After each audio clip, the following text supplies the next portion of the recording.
Good morning mga brad. Sa video na to, meron tayong pupuntahan na bagong campsite dito sa Maribeles, Bataan. Bagong gawang campsite lang to, hindi pa talaga bukas sa public. Pero sa ganda ng lugar, unti-unti nang nadidiscover ito, kaya tara na puntahan natin itong lugar na to. Samahan nyo ako.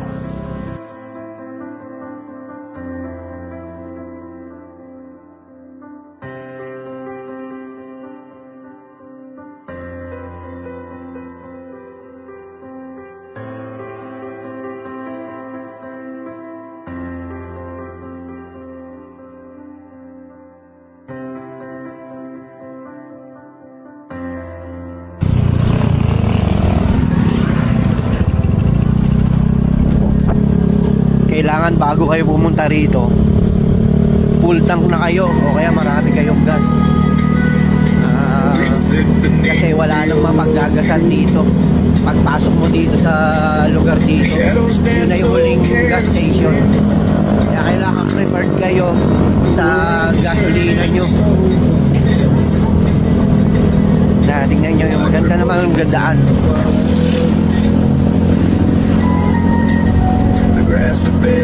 Malinis, palto.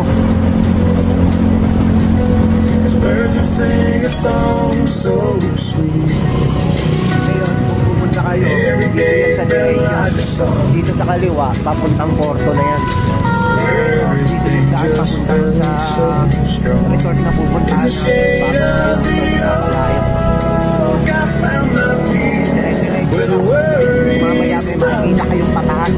Yung magiging adventure nyo rito na para sa mga mahilig mag-adventure. Subukan nyo po kung puntaan.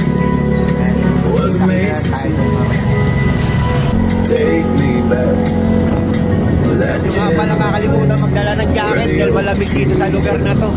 Ang lamig oh. Alas 7 pa lang ng umaga pero lamig na.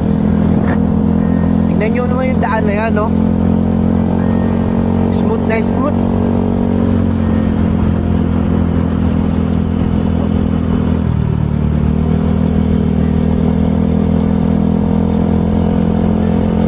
Konti na lang, konti na lang. Eto na. Nakikita nyo ba yung daanan na pataas na yan? Yan yung adventure na sinasabi ko sa inyo. Dapat nga pala malakas yung preno nyo rito. Pasukin na natin. Tara, subok. Yun o. Sana kayanin. Taas. Tarik. Mababa rin pala to.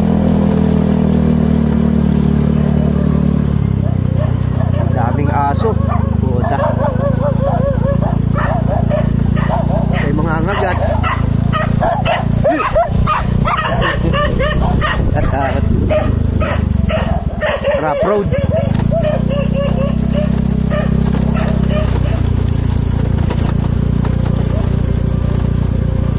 Siguro eto na yun.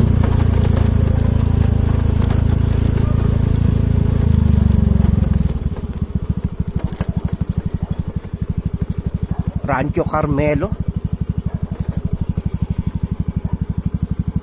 Saan ba yun? Dito ba o dito? Sa punto na to, may isang lalaki na sumenya sa akin na patuloy at dumiretso. Kaya nagtuloy-tuloy lang.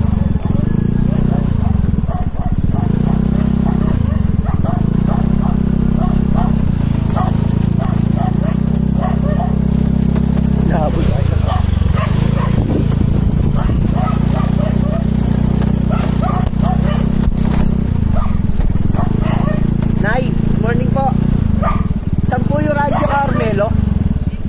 Ito po.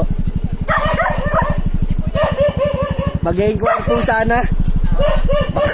Lapain ako ng mga aso nyo. Hindi po yan. Lang yan. Mag-inquire lang po sana. Dito ko na lang, Nay.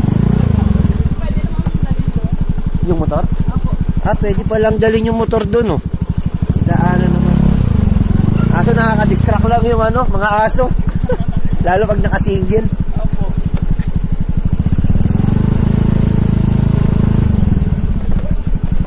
Ganda pala ng lugar, eh.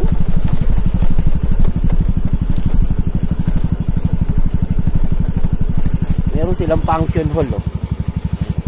Tingnan natin mamaya. Ito yung mga cottage nila, oh. Ito yung function hall. Mas may mga cottage din ba dun? Yung pool nila, oh. Tingnan natin mamaya. Nay! Kung mag-a-avail dito, paano po yung proseso ng pag-accommodate dito?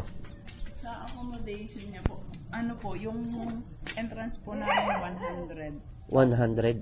day tour. Pag nag-overnight po, 150. Pero po wala po kaming mga kwarto-kwarto. Parang camping lang po. Camping area lang. Opo, ganun lang. Pero yung tent, yung mga cottage na to. Tapos yung cottage po namin yun doon, 1,000 po yun. Kasi ito pong cottage dito, di po namin pinapagamit. Sinasama po namin dito sa pavilion. Okay. Kumbaga, Opo. inclusion na tong tatlong cottage na to para dito sa Opo. pavilion na to o function hall. Magkano pagka inirent tong function hall na to? Dito po, 5. 5,000. Basta Overnight na yon. Opo. Basta pera po yung entrance doon. Pera entrance. Per person, 100. Tapos pagka overnight, 150. Opo.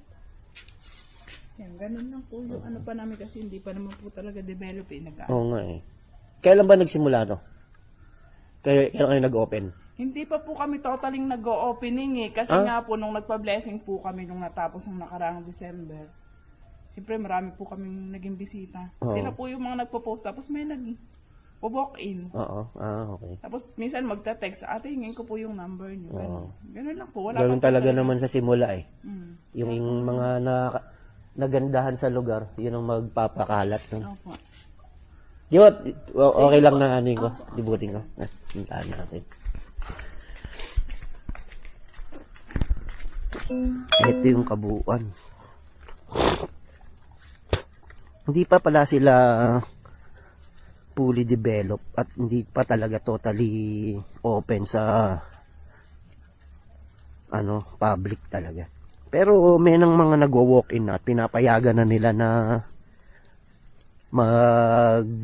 mag-rent o maligo.